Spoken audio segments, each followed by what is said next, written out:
ಮಿತ್ರರೇ ನಮಸ್ಕಾರ. ಮಿತ್ರರೇ, ಇವತ್ತು ಎರಡು ಇಂಪಾರ್ಟೆಂಟ್ ವಿಚಾರಗಳನ್ನು ತಿಳಿಸೋದಕ್ಕೋಸ್ಕರವಾಗಿ ಈ ವಿಡಿಯೋ ಮಾಡ್ತಾ ಇದ್ದೀನಿ. ಮೊದಲನೇದಾಗಿ, ಪಾಕಿಸ್ತಾನವನ್ನು ರಷ್ಯಾ ರೆಡ್ ಹ್ಯಾಂಡ್ ಆಗಿ ಹಿಡಿದಿದೆ. ಅದು ಕೂಡ ಭಾರತದ ವಿಚಾರವಾಗಿ. ಭಾರತದ S-400 ಅನ್ನು ಎದುರಿಸೋದಕ್ಕೆ ಆಗದಂತಹ ಪಾಕಿಸ್ತಾನ ರಷ್ಯಾಗೆ ಹೋಗಿ ಕಿತಾಪತಿ ಮಾಡೋದಕ್ಕೆ ಹೋಗಿತ್ತು. ಆದರೆ ಪಾಕಿಸ್ತಾನದ ಆ ಕುತಂತ್ರವನ್ನ ರಷ್ಯಾ ಯಶಸ್ವಿಯಾಗಿ ಭೇದಿಸಿದೆ. ಈ ಬಗ್ಗೆಯೂ ಕೂಡ ಈ ವಿಡಿಯೋದಲ್ಲಿ ನಿಮಗೆ ಡೀಟೇಲ್ ಆಗಿ ತಿಳಿಸ್ಕೊಡ್ತೀನಿ. ಎರಡನೇದಾಗಿ ಮಿತ್ರರೇ, ಟ್ರಂಪ್ ಒಂದು ಯೂ ಟರ್ನ್ ಅನ್ನು ತೆಗೆದುಕೊಂಡಿದ್ದಾರೆ. ಅದೆಂತಹ ಯೂ ಟರ್ನ್ ಅಂತಂದ್ರೆ ನೀವು ಊಹೆ ಮಾಡೋದಕ್ಕೂ ಸಾಧ್ಯ ಇಲ್ಲ. ಒಂದು ಅರ್ಥದಲ್ಲಿ ಹೇಳಬೇಕು ಅಂತಂದ್ರೆ ಟ್ರಂಪ್ ಭಾರತಕ್ಕೆ ಸರೆಂಡರ್ ಆಗಿದ್ದಾರೆ. ಈ ಹಿಂದೆ ಭಾರತದ ಟ್ಯಾಲೆಂಟ್ಗಳು ನಮಗೆ ಬೇಕಾಗಿಲ್ಲ, ಅಮೆರಿಕದಲ್ಲಿ ಬೇಕಾದಷ್ಟು ಟ್ಯಾಲೆಂಟ್ಗಳಿದ್ದಾವೆ, ನಮ್ಮ ಟ್ಯಾಲೆಂಟ್ಗಳಿಗೆ ಮೊದಲ ಆದ್ಯತೆ ಸಿಗಬೇಕು ಅಂತ H-1B ವೀಸಾಗೆ $1,00,000 ಶುಲ್ಕ ವಿಧಿಸಿದ್ರು. ನೇರವಾಗಿ ಭಾರತಕ್ಕೆ ಏಟು ಕೊಡುವಂತಹ ನಿರ್ಧಾರ ಕೈಗೊಂಡಿದ್ರು. ಈಗ ಆ ನಿರ್ಧಾರದಿಂದಲೂ ಕೂಡ ಟ್ರಂಪ್ ಯೂ ಟರ್ನ್ ಹೊಡೆದಿದ್ದಾರೆ. ಅಷ್ಟು ಮಾತ್ರ ಅಲ್ಲ, ಆದಷ್ಟು ಶೀಘ್ರದಲ್ಲೇ ಭಾರತೀಯರು ನಮ್ಮನ್ನ ಪ್ರೀತಿಸೋದಕ್ಕೆ ಶುರು ಮಾಡ್ತಾರೆ, ಹೀಗಂತ ಟ್ರಂಪ್ ಒಂದು ಬಿಗ್ ಸ್ಟೇಟ್ಮೆಂಟ್ ಕೊಟ್ಟಿದ್ದಾರೆ. ಇದೆಲ್ಲ ವಿಚಾರಗಳ ಕುರಿತಾಗಿ ಈ ವಿಡಿಯೋದಲ್ಲಿ ನಿಮಗೆ ಡೀಟೇಲ್ ಆಗಿ ತಿಳಿಸ್ಕೊಡ್ತೀನಿ.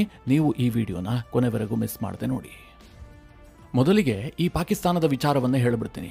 ಮಿತ್ರರೇ, ನಿಮಗೆಲ್ಲ ಗೊತ್ತು, ಆಪರೇಷನ್ ಸಿಂಧೂರದ ಸಂದರ್ಭದಲ್ಲಿ ಭಾರತದ ಬ್ರಹ್ಮೋಸ್, ಭಾರತದ S-400 ಏರ್ ಡಿಫೆನ್ಸ್ ಸಿಸ್ಟಮ್ ಜೊತೆಗೆ ನಮ್ಮ ರಫೇಲ್ಗಳು, ಇವು ಪಾಕಿಸ್ತಾನವನ್ನು ಹಣ್ಣುಗಾಯಿ ನೀರುಗಾಯಿ ಮಾಡಿ ಹಾಕಿದ್ವು. ಹೀಗಾಗಿ ಪಾಕಿಸ್ತಾನಕ್ಕೆ ಇವುಗಳ ಮೇಲೆ ಸದಾ ಕಣ್ಣಿದೆ. ಹಾಗಂತ ಇವುಗಳನ್ನ ಪರ್ಚೇಸ್ ಮಾಡೋದಕ್ಕೆ ಪಾಕಿಸ್ತಾನಕ್ಕೆ ಸಾಧ್ಯವೇ ಇಲ್ಲ. ಯಾಕೆ ಕೇಳಿದ್ರೆ ನಿಮಗೆಲ್ಲ ಗೊತ್ತೇ ಇದೆ, ಭಾರತ ಇಂತಹ ಡಿಫೆನ್ಸ್ ಡೀಲ್ ಅನ್ನ ಮಾಡಿಕೊಳ್ಳುವಂತಹ ಸಂದರ್ಭದಲ್ಲೇ ಯಾವ ದೇಶದಿಂದ ಅದನ್ನ ಖರೀದಿ ಮಾಡ್ತಾ ಇದೆಯೋ ಆ ದೇಶದೊಂದಿಗೆ ಒಪ್ಪಂದವನ್ನ ಮಾಡಿಕೊಂಡಿರುತ್ತೆ. ಯಾವುದೇ ಕಾರಣಕ್ಕೂ ಕೂಡ ಈ ಶಸ್ತ್ರಾಸ್ತ್ರಗಳನ್ನ ಪಾಕಿಸ್ತಾನಕ್ಕೆ ಮಾರಾಟ ಮಾಡುವಂತಿಲ್ಲ ಅಂತ. ಅಂದ್ರೆ ನಾವು S-400 ಅನ್ನ ರಷ್ಯಾದಿಂದ ಖರೀದಿ ಮಾಡಿದೀವಿ ಅಂತಂದ್ರೆ ಪಾಕಿಸ್ತಾನಕ್ಕೆ S-400 ಅನ್ನ ರಷ್ಯಾ ಮಾರಾಟ ಮಾಡೋದಕ್ಕೆ ಸಾಧ್ಯ ಇಲ್ಲ. ಹಾಗೆ ರಫೇಲ್ ವಿಚಾರದಲ್ಲೂ ಕೂಡ ಭಾರತ ಡೀಲ್ ಮಾಡಿಕೊಂಡಿದೆ. ಇನ್ನು ಬ್ರಹ್ಮೋಸ್ ಅನ್ನ ಭಾರತವೇ ಅಭಿವೃದ್ಧಿ ಮಾಡಿರೋದ್ರಿಂದಾಗಿ ಆ ಟೆಕ್ನಾಲಜಿ ಪಾಕಿಸ್ತಾನಕ್ಕೆ ಸಿಗೋದಕ್ಕೆ ಸಾಧ್ಯವೇ ಇಲ್ಲ. ಹೀಗಾಗಿ ಪಾಕಿಸ್ತಾನ ಈ ವಿಚಾರವಾಗಿ ವಾಮಮಾರ್ಗವನ್ನು ಅನುಸರಿಸೋದಕ್ಕೆ ಶುರು ಮಾಡಿದೆ. ಏನಾದರೂ ಮಾಡಿ ಈ ಟೆಕ್ನಾಲಜಿಯನ್ನು ಚೋರಿ ಮಾಡಬೇಕು, ಅಂದರೆ ಕದಿಬೇಕು. ಇಲ್ಲದೆ ಹೋದರೆ ಭವಿಷ್ಯದಲ್ಲಿ ಭಾರತದ ಹೊಡೆತದಿಂದ ಪಾಕಿಸ್ತಾನ ಬಚಾವಾಗೋದಕ್ಕೆ ಸಾಧ್ಯವೇ ಇಲ್ಲ ಅಂತ ಆ ದೇಶಕ್ಕೆ ಅನಿಸಿದೆ. ಹೀಗಾಗಿ ಅವರೊಂದು ವ್ಯರ್ಥ ಪ್ರಯತ್ನಕ್ಕೆ ಕೈ ಹಾಕಿದ್ರು. ಅದೇನು ಕೇಳಿದ್ರೆ, ಪಾಕಿಸ್ತಾನದ ISIನ ಸ್ಪೈ ಒಬ್ಬ ರಷ್ಯಾದಲ್ಲಿ ಹೋಗಿ ಗೂಢಚರ್ಯೆಯನ್ನು ಮಾಡ್ತಾ ಇದ್ದ. ಯಾವುದಕ್ಕೆ ಸಂಬಂಧಪಟ್ಟಂತೆ ಅಂತಂದ್ರೆ, ಭಾರತ ಖರೀದಿ ಮಾಡಿರುವಂತಹ S-400 ಡಿಫೆನ್ಸ್ ಸಿಸ್ಟಮ್ ಏನಿದೆ ಇದರ ಟೆಕ್ನಿಕಲ್ ಡೀಟೇಲ್ಸ್ ಅನ್ನ ಕಲೆ ಹಾಕೋದಕ್ಕೆ ಪಾಕಿಸ್ತಾನದ ಸ್ಪೈ ರಷ್ಯಾದಲ್ಲಿ ಪ್ರಯತ್ನ ಮಾಡ್ತಾ ಇದ್ದ. ಆದರೆ ರಷ್ಯಾದ ಏಜೆನ್ಸಿಗಳು ಆತನನ್ನ ಬಂಧಿಸಿದಾವೆ. ಈ ವೇಳೆ ಆತ ಪಾಕಿಸ್ತಾನದ ಪರವಾಗಿ ಗೂಢಚರ್ಯೆಯನ್ನ ಮಾಡ್ತಾ ಇದ್ದ. ಮುಖ್ಯವಾಗಿ S-400 ಜೊತೆಗೆ ರಷ್ಯಾದ ಒಂದು ಹೆಲಿಕಾಪ್ಟರ್ ಸಿಸ್ಟಮ್ನ ಬಗ್ಗೆ ಆತ ಮಾಹಿತಿಯನ್ನ ಕಲೆ ಹಾಕ್ತಾ ಇದ್ದ ಅನ್ನುವಂಥ ಅಂಶ ಬೆಳಕಿಗೆ ಬಂದಿದೆ. ಮಿತ್ರರೇ, ರಷ್ಯಾದಲ್ಲಿ ಈ ರೀತಿಯ ಗೂಢಚರ್ಯೆಯನ್ನು ಮಾಡುವಂತಹದ್ದು ಹೊಸತೇನಲ್ಲ. ಈ ಹಿಂದೆ ಅಮೆರಿಕದವರು ಮಾಡಿದ್ದಾರೆ, ಚೈನಾದವರು ನಿರಂತರವಾಗಿ ಮಾಡ್ತಾ ಇರ್ತಾರೆ, ಜೊತೆಗೆ ಪಾಕಿಸ್ತಾನದವರು ಕೂಡ ಇತ್ತೀಚಿನ ದಿನಗಳಲ್ಲಿ ಇದನ್ನು ಜಾಸ್ತಿ ಮಾಡ್ತಾ ಇದ್ದಾರೆ. ರಷ್ಯಾ ಇದಕ್ಕೆ ಬಹಳ ಇಂಪಾರ್ಟೆನ್ಸ್ ಅನ್ನ ಕೊಡೋದೇ ಇಲ್ಲ. ರಷ್ಯಾದ ಧೋರಣೆ ಹೇಗಿರುತ್ತೆ ಗೊತ್ತಾ, ನಮ್ಮಲ್ಲಿ ಹೈ ಎಂಡ್ ಟೆಕ್ನಾಲಜಿ ಇದೆ, ಅಂದರೆ ಬೇರೆಯವರು ಕಾಪಿ ಮಾಡಬಹುದಾದಂತಹ ಟೆಕ್ನಾಲಜಿ ನಮ್ಮ ಬಳಿಯಲ್ಲಿದೆ. ಹೀಗಾಗಿ ಇಂತಹ ವ್ಯರ್ಥ ಪ್ರಯತ್ನಗಳನ್ನು ಅವರು ಮಾಡ್ತಲೇ ಇರ್ತಾರೆ. ಬಟ್ ನಾವು ನಮ್ಮ ಟೆಕ್ನಾಲಜಿಯನ್ನು ಸೆಕ್ಯೂರ್ ಆಗಿ ಇಟ್ಕೊಳ್ತೀವಿ, ಎಲ್ಲೂ ಸೋರಿಕೆ ಆಗದಂತೆ ತಡಿತೀವಿ. ಇದು ರಷ್ಯಾದ ಭಾವನೆ. ಯಾಕೆ ಈ ರೀತಿಯ ಭಾವನೆಯನ್ನು ರಷ್ಯಾ ಹೊಂದಿದೆ ಅಂತಂದರೆ, 2011ರಲ್ಲಿ ರಷ್ಯಾ ಮತ್ತು ಚೀನಾದ ನಡುವೆ ಒಂದು ತಿಕ್ಕಾಟ ಆಗಿತ್ತು. ಈಗೇನು ಪಾಕಿಸ್ತಾನ ಮಣ್ಣು ತಿನ್ನೋ ಕೆಲಸ ಮಾಡಿದೆಯಲ್ಲ, ರಷ್ಯಾದಲ್ಲಿ ಹೋಗಿ ಸ್ಪೈ ಮಾಡ್ತಾ ಇತ್ತಲ್ಲ, 2011ರಲ್ಲಿ ಚೈನಾ ಕೂಡ ಈ ಕೆಲಸವನ್ನ ಮಾಡಿತ್ತು. ಚೈನಾದ ಓರ್ವ ಸ್ಪೈಯನ್ನ ರಷ್ಯಾದವರು ಬಂಧಿಸಿದ್ರು. ಆ ಸಂದರ್ಭದಲ್ಲಿ ರಷ್ಯಾ ಇದನ್ನು ದೊಡ್ಡ ಸುದ್ದಿಯಾಗಿ ಪ್ರಕಟಿಸಿತ್ತು. ಚೈನಾಗೆ ಇದೊಂಥರ ಎಂಬರಾಸ್ಮೆಂಟ್ ಆಗ್ಬಿಟ್ಟಿತ್ತು, ರಷ್ಯಾ ಇದನ್ನು ಇಷ್ಟೆಲ್ಲ ದೊಡ್ಡದಾಗಿ ಹೇಳ್ಬಿಡ್ತಲ್ಲ ಅಂತ. ಹೀಗಾಗಿ ಎರಡೂ ದೇಶಗಳ ಸಂಬಂಧ ಸ್ವಲ್ಪ ಶೇಕ್ ಆಗಿತ್ತು. ಆನಂತರ ರಷ್ಯಾ ಒಂದು ಪಾಲಿಸಿಯನ್ನು ಅಳವಡಿಸಿಕೊಂಡಿದೆ. ಅದೇನು ಕೇಳಿದ್ರೆ, ಈ ರೀತಿಯ ಸ್ಪೈಗಳು ಸಿಕ್ಕಿಬಿದ್ದಂತಹ ಸಂದರ್ಭದಲ್ಲಿ ಆ ಸುದ್ದಿಗೆ ಹೆಚ್ಚು ಪ್ರಾಮುಖ್ಯತೆಯನ್ನೇ ಕೊಡೋದಿಲ್ಲ, ಅದನ್ನು ಅಲ್ಲಲ್ಲೇ ಡೀಲ್ ಮಾಡಿಬಿಟ್ಟು ಮುಗಿಸ್ಬಿಡುತ್ತೆ. ಅದರಿಂದ ಎರಡೂ ದೇಶಗಳ ಸಂಬಂಧಕ್ಕೆ ಹಾನಿಯಾಗದಂತೆ ರಷ್ಯಾ ನೋಡ್ಕೊಳ್ಳುತ್ತೆ. ಮಿತ್ರರೇ, ಭಾರತಕ್ಕೆ ಆತಂಕ ಇರೋದು ಕೂಡ ಇದೇ ವಿಚಾರದಲ್ಲಿ. ರಷ್ಯಾ ಚೈನಾ ವಿಚಾರದಲ್ಲಿ ಒಂದಷ್ಟು ಮೃದು ಧೋರಣೆಯನ್ನು ತಳೆಯುತ್ತೆ. ಅದಕ್ಕೆ ಕಾರಣ ಕೂಡ ಇದೆ. ಯಾಕೆಂದರೆ ರಷ್ಯಾಗೆ ಚೈನಾದ ಸ್ನೇಹ ಅತ್ಯಂತ ಮುಖ್ಯವಾಗುತ್ತೆ. ಈ ಕಾರಣದಿಂದಾಗಿ ಚೈನಾ ಸ್ಪೈ ಮಾಡಿದ್ರೂ ಕೂಡ ರಷ್ಯಾ ಅಷ್ಟಾಗಿ ತಲೆ ಕೆಡಿಸ್ಕೊಳ್ಳೋದಿಲ್ಲ. ಇದನ್ನು ಭಾರತ ಕೂಡ ಒಂದು ಹಂತಕ್ಕೆ ಒಪ್ಕೊಳ್ಳುತ್ತೆ. ಆದರೆ ಪಾಕಿಸ್ತಾನದ ವಿಚಾರದಲ್ಲೂ ಕೂಡ ರಷ್ಯಾ ಇದೇ ರೀತಿಯ ನೀತಿಯನ್ನು ಅನುಸರಿಸಿದ್ದೇ ಆದರೆ ಇದು ಭಾರತಕ್ಕೆ ಮಾರಕ. ರಷ್ಯಾ ಈ ರೀತಿಯ ಮೃದು ಧೋರಣೆಯನ್ನು ಅನುಸರಿಸಿದ ಕಾರಣದಿಂದಾಗಿಯೇ ರಷ್ಯಾದ ಅನೇಕ ಟೆಕ್ನಾಲಜಿ ಇವತ್ತು ಚೈನಾ ಕಾಪಿ ಮಾಡಿಬಿಟ್ಟಿದೆ. ನಾಳೆ ಪಾಕಿಸ್ತಾನವೂ ಕೂಡ ಇದನ್ನೇ ಮಾಡೋದಕ್ಕೆ ಶುರು ಮಾಡಿದ್ರೆ, ಅತ್ಯಂತ ಸೂಕ್ಷ್ಮವಾದಂತಹ ಟೆಕ್ನಾಲಜಿಗಳು ಪಾಕಿಸ್ತಾನಕ್ಕೆ ಸಿಕ್ಕಿದ್ರೆ ಗತಿ ಏನು?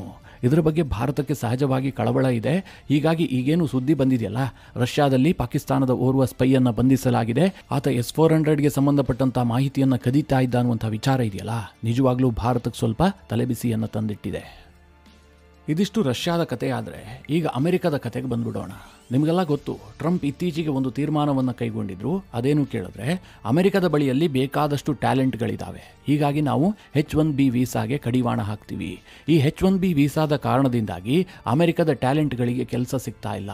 ಹೊರಗಿನಿಂದ ಬರುವಂತಹ ಕಡಿಮೆ ಸಂಬಳಕ್ಕೆ ಕೆಲಸ ಮಾಡುವಂತಹ ವ್ಯಕ್ತಿಗಳು ಅಮೆರಿಕದ ಟ್ಯಾಲೆಂಟ್ಗಳ ಕೆಲಸವನ್ನು ಕಿತ್ತುಕೊಳ್ತಾ ಇದ್ದಾರೆ. ಹೀಗಾಗಿ ನಾವು H-1B ವೀಸಾಗೆ $1,00,000 ಶುಲ್ಕವನ್ನು ವಿಧಿಸ್ತೀವಿ, ಹೀಗಂತ ಟ್ರಂಪ್ ಘೋಷಣೆ ಮಾಡಿದ್ರು. ನಿಮಗೆಲ್ಲ ಗೊತ್ತೇ ಇದೆ, ಇದು ಭಾರತವನ್ನೇ ಟಾರ್ಗೆಟ್ ಮಾಡಿ ಟ್ರಂಪ್ ಸರ್ಕಾರ ಮಾಡಿದಂತಹ ಒಂದು ಘೋಷಣೆ ಇದು. ಆದ್ರೆ ಟ್ರಂಪ್ ಈಗ ದಿಢೀರ್ ಅಂತ ಯೂಟರ್ನ್ ಹೊಡೆದಿದ್ದಾರೆ. ಹೀಗೆ ಹೇಳಿದ್ರೆ ಕೆಲವರಿಗೆ ಅನಿಸಬಹುದು, ಟ್ರಂಪ್ ಏನ್ರಿ ಯಾವಾಗ ಬೇಕಾದ್ರೂ ಯೂಟರ್ನ್ ಮಾಡ್ತಾರೆ, ಅದರಲ್ಲಿ ಹೊಸತೇನಿದೆ ಅಂತ. ಆದ್ರೆ ಮಿತ್ರರೇ, ಟ್ರಂಪ್ ಇದುವರೆಗೆ ಯೂಟರ್ನ್ ನಲ್ಲಿ ನಿಸ್ಸೀಮ ಅನ್ನುವಂಥದ್ದು ಇಡೀ ಜಗತ್ತಿಗೆ ಗೊತ್ತಿರುವಂತಹ ವಿಚಾರ. ಆದ್ರೆ ಈ ವಿಚಾರದಲ್ಲಿ ಸ್ಪೆಷಲ್ ಏನು ಕೇಳಿದ್ರೆ, H-1B ವೀಸಾ ವಿಚಾರದಲ್ಲಿ ಟ್ರಂಪ್ ಕೇವಲ ಯೂಟರ್ನ್ ಅನ್ನು ಮಾತ್ರ ತೆಗೆದುಕೊಂಡಿಲ್ಲ, ಅಮೆರಿಕದ ಬಳಿಯಲ್ಲಿ ಟ್ಯಾಲೆಂಟೇ ಇಲ್ಲ ಅಂತ ಘೋಷಣೆ ಮಾಡಿಬಿಟ್ಟಿದ್ದಾರೆ. ಇದನ್ನು ಕೇಳೋದಕ್ಕೆ ನಿಮಗೆ ಆಶ್ಚರ್ಯ ಆದರೂ ಕೂಡ ಇದು ಸತ್ಯ. ಇತ್ತೀಚೆಗೆ ಟ್ರಂಪ್ ಫಾಕ್ಸ್ ನ್ಯೂಸ್ಗೆ ಒಂದು ಇಂಟರ್ವ್ಯೂ ಕೊಟ್ಟಿದ್ರು. ಅಲ್ಲಿ ಜರ್ನಲಿಸ್ಟ್ ಒಂದು ಪ್ರಶ್ನೆ ಕೇಳ್ತಾರೆ, H-1B ವೀಸಾ ವಿಚಾರದಲ್ಲಿ ನೀವು ತೀರ್ಮಾನ ಕೈಗೊಂಡಿದ್ರಲ್ಲ, ಕೆಲವರು ಹೇಳ್ತಾ ಇದ್ದಾರೆ ಈ H-1B ವೀಸಾ ನಿಯಮವನ್ನೇ ರದ್ದು ಮಾಡಬೇಕು ಅಂತ. ನಿಮ್ಮ ಬೆಂಬಲಿಗರೇ ಆ ರೀತಿಯಾಗಿ ಡಿಮ್ಯಾಂಡ್ ಮಾಡ್ತಾ ಇದ್ದಾರಲ್ಲ ಅನ್ನುವಂಥ ಅರ್ಥದಲ್ಲಿ ಆ ಜರ್ನಲಿಸ್ಟ್ ಒಂದು ಪ್ರಶ್ನೆ ಕೇಳ್ತಾರೆ. ಅದಕ್ಕೆ ಟ್ರಂಪ್ ಏನು ಉತ್ತರ ಕೊಡ್ತಾರೆ ಗೊತ್ತಾ? ಇಲ್ಲ, ಹಾಗೆಲ್ಲ ಮಾಡೋದಕ್ಕೆ ಸಾಧ್ಯವೇ ಇಲ್ಲ, ಅಮೆರಿಕಾಗೆ H-1B ವೀಸಾ ಅನಿವಾರ್ಯ. ಯಾಕೆ ಅಂತಂದ್ರೆ ಹೊರಗಿನಿಂದ ಟ್ಯಾಲೆಂಟ್ಗಳು ಅಮೆರಿಕಾಗೆ ಬರಬೇಕು, ಹೀಗಂತ ಟ್ರಂಪ್ ಒಂದು ಸ್ಟೇಟ್ಮೆಂಟ್ ಕೊಡ್ತಾರೆ. ಬಹುಶಃ ಜರ್ನಲಿಸ್ಟ್ಗೂ ಕೂಡ ಆಶ್ಚರ್ಯ ಆಗಿರಬೇಕು. ಅಮೆರಿಕದ ಬಳಿಯಲ್ಲೇ ಬೇಕಾದಷ್ಟು ಟ್ಯಾಲೆಂಟ್ಗಳಿದ್ದಾರೆ ಅಂತ ಟ್ರಂಪ್ ಹೇಳಿಕೆ ಕೊಟ್ಟಿದ್ರಲ್ಲ, ಈಗೇನು ಹೀಗೆ ಹೇಳ್ತಾ ಇದ್ದಾರೆ ಅಂತ ಜರ್ನಲಿಸ್ಟ್ಗೆ ಅನಿಸಿರಬೇಕು. ಅದಕ್ಕೆ ಆ ಜರ್ನಲಿಸ್ಟ್ ಒಂದು ಪ್ರಶ್ನೆ ಕೇಳ್ತಾರೆ, ಹಾಗಾದ್ರೆ ಅಮೆರಿಕ ಬಳಿಯಲ್ಲಿ ಟ್ಯಾಲೆಂಟ್ಗಳಿಲ್ವಾ ಅಂತ. ಅದಕ್ಕೆ ಟ್ರಂಪ್ ಹೇಳ್ತಾರೆ, ಇಲ್ಲ, ಅಮೆರಿಕದ ಬಳಿಯಲ್ಲಿ ಅಷ್ಟೆಲ್ಲ ಟ್ಯಾಲೆಂಟ್ಗಳೇ ಇಲ್ಲ, ಹೀಗಾಗಿ ಹೊರಗಿನಿಂದ ಬರುವಂತಹದ್ದು ಅನಿವಾರ್ಯ ಅಂತ. ಮಿತ್ರರೇ, ಟ್ರಂಪ್ ಅವರ ಈ ಸ್ಟೇಟ್ಮೆಂಟ್ ಇದೆಯಲ್ಲ, ಅಮೆರಿಕದಲ್ಲಿ ಭೂಕಂಪವನ್ನೇ ಸೃಷ್ಟಿ ಮಾಡಿದೆ.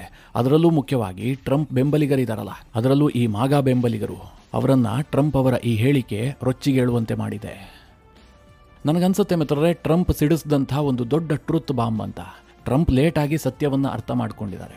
ಇದೇ ಮಾತನ್ನ ಒಂದು ವೇಳೆ ಬೇರೆ ಯಾರಾದರೂ ಹೇಳಿದ್ದೆ ಆದ್ರೆ ಅಮೆರಿಕದಲ್ಲಿ ಅವರಿಗೆ ಉಳಿಗಾಲವೇ ಇರಲಿಲ್ಲ. ಟ್ರಂಪ್ ಬೆಂಬಲಿಗರು ಆ ರೀತಿಯಾಗಿ ಮುಗಿ ಬೀಳ್ತಾ ಇದ್ರು. ಉದಾಹರಣೆಗೆ ವಿವೇಕ್ ರಾಮಸ್ವಾಮಿ ಏನಾದರೂ ಈ ಮಾತನ್ನ ಹೇಳಿದ್ದೇ ಆಗಿದ್ರೆ ವಿವೇಕ್ ರಾಮಸ್ವಾಮಿ ಇವತ್ತು ಅಮೆರಿಕದಲ್ಲಿ ಇರೋದಕ್ಕೆ ಸಾಧ್ಯ ಆಗ್ತಾ ಇರಲಿಲ್ಲ. ಆ ಮಟ್ಟಿಗೆ ರೇಸಿಸ್ಟ್ ಕಮೆಂಟ್ಗಳನ್ನ ಅವರು ಫೇಸ್ ಮಾಡಬೇಕಾಗಿರ್ತಾ ಇತ್ತು.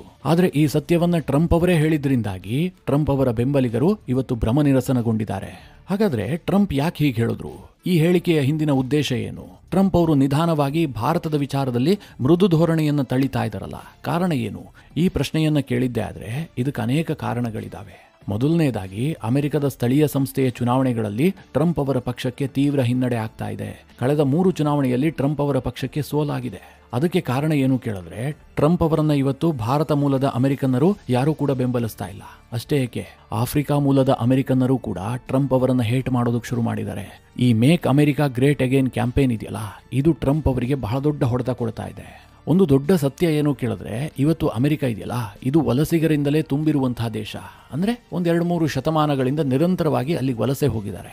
ಏಷ್ಯಾದಿಂದಲೂ ಹೋಗಿದ್ದಾರೆ, ಯುರೋಪ್ನಿಂದಲೂ ಹೋಗಿದ್ದಾರೆ, ಆಫ್ರಿಕಾ, ದಕ್ಷಿಣ ಅಮೆರಿಕ, ಹೀಗೆ ಬೇರೆ ಬೇರೆ ದೇಶಗಳಿಂದ ಬೇರೆ ಬೇರೆ ಎಥ್ನಿಸಿಟಿಯ ಗ್ರೂಪ್ಗಳು ಅಮೆರಿಕಾಗೆ ಹೋಗಿ ವಾಸ ಮಾಡ್ತಾ ಇದ್ದಾವೆ. ಅವರೆಲ್ಲರೂ ಕೂಡ ಈಗ ಅಮೆರಿಕವನ್ನ ದೇಶ ಅಂತ ಒಪ್ಕೊಂಡು ಅಮೆರಿಕಾಗೆ ಬದ್ಧರಾಗಿದ್ದಾರೆ. ಆದರೆ ಟ್ರಂಪ್ ಈ ಸಂದರ್ಭದಲ್ಲಿ ಅವರನ್ನ ಹೊರಗಿನವರಂತೆ ಟ್ರೀಟ್ ಮಾಡೋದಕ್ಕೆ ಶುರು ಮಾಡಿದ್ದೆ ಆದ್ರೆ ಆ ಎಲ್ಲ ಜನ ಟ್ರಂಪ್ ಅವರನ್ನ ಯಾವ ಮಟ್ಟಿಗೆ ದ್ವೇಷ ಮಾಡಬಹುದು ಅಂತ ಊಹೆ ಮಾಡ್ಕೊಳ್ಳಿ. ಅದೇ ಆಗಿರೋದೀಗ. ಇದು ಟ್ರಂಪ್ಗೆ ಲೇಟಾಗಿ ಅರ್ಥ ಆಗಿದೆ. ಹೀಗಾಗಿ ತನ್ನ ನಿರ್ಧಾರಗಳಿಂದ ಈಗ ಯೂಟರ್ನ್ ಹೊಡೆಯೋದಕ್ಕೆ ಶುರು ಮಾಡಿದ್ದಾರೆ. ಟ್ರಂಪ್ ಅವರ ಯೂಟರ್ನ್ ಇದೆಯಲ್ಲ, ಇದು ಇಲ್ಲಿಗೆ ನಿಂತಿಲ್ಲ. ಇದಕ್ಕೂ ಮುಂದುವರೆದು ಭಾರತದ ವಿಚಾರದಲ್ಲಿ ಇನ್ನೊಂದು ಸ್ಟೇಟ್ಮೆಂಟ್ ಅನ್ನು ಕೂಡ ಕೊಟ್ಟಿದ್ದಾರೆ. ಟ್ರಂಪ್ ಅಮೆರಿಕದಲ್ಲಿ ಅಧಿಕಾರಕ್ಕೆ ಬರ್ತಿದ್ದ ಹಾಗೆ ಅಮೆರಿಕದ ಭಾರತದ ರಾಯಭಾರಿಯಾಗಿ ಸರ್ಗೇಯ್ ಗೋರ್ ಅನ್ನು ನೇಮಕ ಮಾಡಿದ್ರು. ಇತ್ತೀಚೆಗೆ ಸರ್ಗೇಯ್ ಗೋರ್ ಅವರ ಪ್ರಮಾಣ ವಚನ ಕಾರ್ಯಕ್ರಮವನ್ನು ಅಮೆರಿಕದಲ್ಲಿ ಹೋಸ್ಟ್ ಮಾಡಲಾಗಿತ್ತು. ಆ ಕಾರ್ಯಕ್ರಮದಲ್ಲಿ ಭಾಗಿಯಾದಂತಹ ಟ್ರಂಪ್ ಒಂದು ಹೇಳಿಕೆ ಕೊಟ್ಟಿದ್ದಾರೆ. ಅದೇನು ಕೇಳಿದ್ರೆ, ಭಾರತದ ಮೇಲೆ ಅತಿಯಾಗಿ ವಿಧಿಸಿರುವಂತಹ ಟ್ಯಾರಿಫ್ ಆದಷ್ಟು ಶೀಘ್ರದಲ್ಲಿ ಕೊನೆಗೊಳ್ಳುತ್ತೆ. ಸದ್ಯ ಭಾರತೀಯರು ನಮ್ಮನ್ನ ದ್ವೇಷ ಮಾಡ್ತಾ ಇರಬಹುದು, ಮುಂದೆ ಅದೇ ಭಾರತೀಯರು ನಮ್ಮನ್ನ ಪ್ರೀತಿಸ್ತಾರೆ, ಅಂತಹ ದಿನಗಳು ಬರುತ್ತೆ. ಭಾರತ ನಮಗೆ ಅತ್ಯಂತ ಇಂಪಾರ್ಟೆಂಟ್ ಆದಂತಹ ಪಾರ್ಟ್ನರ್ ದೇಶ. ಅದರಲ್ಲೂ ಮುಖ್ಯವಾಗಿ ಇಂಡೋ ಪೆಸಿಫಿಕ್ನಲ್ಲಿ ಭಾರತ ನಮಗೆ ಪ್ರಮುಖವಾದಂತಹ ಅಲೈ ಕಂಟ್ರಿ. ಪ್ರಧಾನಿ ಮೋದಿ ಅವರ ಜೊತೆಗೆ ನನಗೆ ಬಹಳ ಉತ್ತಮವಾದಂತಹ ಸಂಬಂಧ ಇದೆ. ಭಾರತ ಸದ್ಯ ರಷ್ಯಾದಿಂದ ಆಯಿಲ್ ಅನ್ನು ಖರೀದಿ ಮಾಡೋದನ್ನ ಬಹಳ ಪ್ರಮಾಣದಲ್ಲಿ ಕಡಿಮೆ ಮಾಡಿದೆ. ಹೀಗಾಗಿ ಭಾರತಕ್ಕೆ ಅಮೆರಿಕ ವಿಧಿಸಿದಂತಹ ಹೆಚ್ಚುವರಿ ಟ್ಯಾರಿಫ್ ಏನಿದೆ ಇದು ಆದಷ್ಟು ಶೀಘ್ರದಲ್ಲಿ ಎಂಡ್ ಆಗುತ್ತೆ ಅಂತ ಟ್ರಂಪ್ ಒಂದು ಹೇಳಿಕೆ ಕೊಟ್ಟಿದ್ದಾರೆ. ಹಾಗೆ ಬಹಳ ದೊಡ್ಡ ಮಟ್ಟದ ಒಂದು ಟ್ರೇಡ್ ಡೀಲ್ ಕೂಡ ಆಗುತ್ತೆ ಅಂತ ಟ್ರಂಪ್ ಘೋಷಣೆ ಮಾಡಿದ್ದಾರೆ. ಅಂದ್ರೆ ಟ್ರಂಪ್ ಅವರು ಭಾರತದ ವಿಚಾರದಲ್ಲಿ ಈ ಮಟ್ಟಿನ ಯೂಟರ್ನ್ ಅನ್ನು ತೆಗೆದುಕೊಳ್ತಾ ಇದ್ದಾರೆ. ಟ್ರಂಪ್ ಅವರ ದಿಢೀರ್ ಈ ಮನಪರಿವರ್ತನೆಗೆ ಇನ್ನೊಂದು ಕಾರಣವೂ ಕೂಡ ಇದೆ. ಅದೇನು ಕೇಳಿದ್ರೆ, ಈ H-1B ವೀಸಾ ವಿಚಾರದಲ್ಲಿ ಟ್ರಂಪ್ ಈ ರೀತಿಯ ಹುಚ್ಚುಚ್ಚು ಘೋಷಣೆಗಳನ್ನು ಮಾಡಿದ್ರಲ್ಲ, ಇದೇ ಸಂದರ್ಭದಲ್ಲಿ ಚೈನಾ, ಕೆನಡಾ ಹಾಗೂ ಯುರೋಪ್ನ ಕೆಲ ದೇಶಗಳು ಇದರ ಲಾಭವನ್ನು ಪಡೆಯೋದಕ್ಕೆ ಹೊರಟು. ಮುಖ್ಯವಾಗಿ ಕೆನಡಾ ಕೆ ವೀಸಾ ಹೆಸರಿನಲ್ಲಿ ಅಮೆರಿಕದ H-1B ವೀಸಾದ ರೀತಿಯಲ್ಲೇ ಹೊಸ ವೀಸಾವನ್ನ ಇಂಟ್ರೊಡ್ಯೂಸ್ ಮಾಡಿತು. ಚೈನಾ ಕೂಡ H-1B ವೀಸಾದ ರೀತಿಯಲ್ಲೇ ತನ್ನದೇ ಒಂದು ವೀಸಾವನ್ನ ಹೊರಗೆ ತರೋದಕ್ಕೆ ಹೊರಟಿತು. ಜರ್ಮನಿಯೂ ಕೂಡ ಹೊರಗಿನ ಟ್ಯಾಲೆಂಟ್ಗಳಿಗೆ ಮಣೆ ಹಾಕೋದಕ್ಕೆ ನಿರ್ಧಾರ ಮಾಡಿತು. ಇದರಿಂದ ಏನು ಪರಿಣಾಮ ಆಗುತ್ತೆ ಅಂತಂದ್ರೆ, ಇವತ್ತೇನು ಅಮೆರಿಕದಲ್ಲಿ ದೈತ್ಯ ಕಂಪನಿಗಳಿದಾವಲ್ಲ, ಹೊರಗಿನವರು ಹೋಗಿ ಅಮೆರಿಕದಲ್ಲಿ ಬಿಲ್ಡ್ ಮಾಡಿದಂತಹ ಕಂಪನಿಗಳು, ಮುಂದಿನ 10 ವರ್ಷದಲ್ಲಿ ಈ ಕಂಪನಿಗಳು ಕೆನಡಾ ಮತ್ತು ಚೈನಾ ಜೊತೆಗೆ ಯುರೋಪ್ನ ರಾಷ್ಟ್ರಗಳಲ್ಲಿ ಕಾಣೋದಕ್ಕೆ ಸಿಗುತ್ತೆ. ಅಮೆರಿಕದ ಕಂಪನಿಗಳು ಡಲ್ ಆಗ್ತವೆ. ಇದು ಟ್ರಂಪ್ ಸರ್ಕಾರವನ್ನ ಚಿಂತೆಗೀಡು ಮಾಡಿತು. ಹೀಗಾಗಿ ಹೊರಗಿನ ಟ್ಯಾಲೆಂಟ್ಗಳು ನಮಗೆ ಬೇಕು ಅಂತ ಟ್ರಂಪ್ ಈಗ ಯೂಟರ್ನ್ ಅನ್ನು ತೆಗೆದುಕೊಂಡಿದ್ದಾರೆ. ಮಿತ್ರರೇ, ಒಬ್ಬ ಒಳ್ಳೆಯ ಬುದ್ಧಿವಂತ ನಾಯಕನಿಗೂ ಟ್ರಂಪ್ ರೀತಿಯ ಒಬ್ಬ ಪೆದ್ದಣ್ಣ ನಾಯಕನಿಗೂ ಎಷ್ಟರ ಮಟ್ಟಿಗೆ ವ್ಯತ್ಯಾಸ ಇರುತ್ತೆ ಅನ್ನೋದನ್ನ ಕೆನಡಾ PM ಕೊಟ್ಟಂತಹ ಒಂದು ಸ್ಟೇಟ್ಮೆಂಟ್ನಲ್ಲೇ ನೀವು ಅರ್ಥ ಮಾಡ್ಕೊಳ್ಬಹುದು. ಯಾವಾಗ ಟ್ರಂಪ್ H-1B ವೀಸಾವನ್ನ ಟಾರ್ಗೆಟ್ ಮಾಡಿದ್ರಲ್ಲ, ಅದೇ ಸಂದರ್ಭದಲ್ಲಿ ಕೆನಡಾದ ಪ್ರಧಾನಿ ಮಾರ್ಕ್ ಕಾರ್ನಿ ಒಂದು ಘೋಷಣೆ ಮಾಡ್ತಾರೆ. ಕೆನಡಾದಲ್ಲಿ ಬೇಕಾದಷ್ಟು ಟ್ಯಾಲೆಂಟ್ಗಳಿದಾವೆ, ನಮ್ಮಲ್ಲಿ ಉತ್ತಮವಾದಂತಹ ಎಜುಕೇಶನ್ ಸಿಸ್ಟಮ್ ಕೂಡ ಇದೆ. ಆದ್ರೆ ಹೊರಗಿನಿಂದ ಟ್ಯಾಲೆಂಟ್ಗಳು ಬಂದ್ರೆ ನಾವು ಅವರಿಗೆ ಆಹ್ವಾನವನ್ನ ಕೊಡ್ತೀವಿ. ನಮ್ಮ ದೇಶದಲ್ಲಿ ಆ ಟ್ಯಾಲೆಂಟ್ಗಳನ್ನ ಬಳಸ್ಕೊಳ್ಳೋದಕ್ಕೆ ಎಲ್ಲಾ ರೀತಿಯಲ್ಲೂ ಕೂಡ ನಾವು ವ್ಯವಸ್ಥೆಯನ್ನ ಕಲ್ಪಿಸ್ತೀವಿ. ಹೀಗೊಂದು ಸ್ಟೇಟ್ಮೆಂಟ್ ಅನ್ನ ಕೊಡ್ತಾರೆ. ಮಿತ್ರರೇ, ಇದು ಪಕ್ಕಾ ಸೀಸನ್ ಪಾಲಿಟಿಷಿಯನ್ ಕೊಡುವಂತಹ ಸ್ಟೇಟ್ಮೆಂಟ್. ಯಾಕೆ ಗೊತ್ತಾ?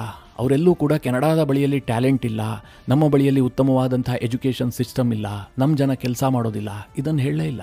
ಇವತ್ತು ಕೆನಡಾ ಬಳಿಯಲ್ಲೂ ಕೂಡ ಉತ್ತಮವಾದಂತಹ ಟ್ಯಾಲೆಂಟ್ಗಳಿದಾವೆ. ಆದರೆ ಹೊರಗಿನಿಂದ ಹೊಸ ಟ್ಯಾಲೆಂಟ್ಗಳು ಬಂದರೆ ನಾವು ಅದನ್ನು ಬಳಸ್ಕೊಳ್ತೀವಿ, ಇಷ್ಟೇ ಹೇಳಿದ್ದು. ಆದರೆ ದಡ್ಡ ಟ್ರಂಪ್ ಹೇಗೆ ಹೇಳಿಕೆ ಕೊಟ್ಟರು ಹೇಳಿ? ಅಮೆರಿಕದ ಬಳಿಯಲ್ಲಿ ಇವತ್ತು ಎನಫ್ ಟ್ಯಾಲೆಂಟೇ ಇಲ್ಲ, ಹೊರಗಿನಿಂದಲೇ ನಮಗೆ ಟ್ಯಾಲೆಂಟ್ಗಳು ಬರಬೇಕು ಅಂತ ನೇರವಾಗಿ ಸ್ಟೇಟ್ಮೆಂಟ್ ಕೊಟ್ಟರು.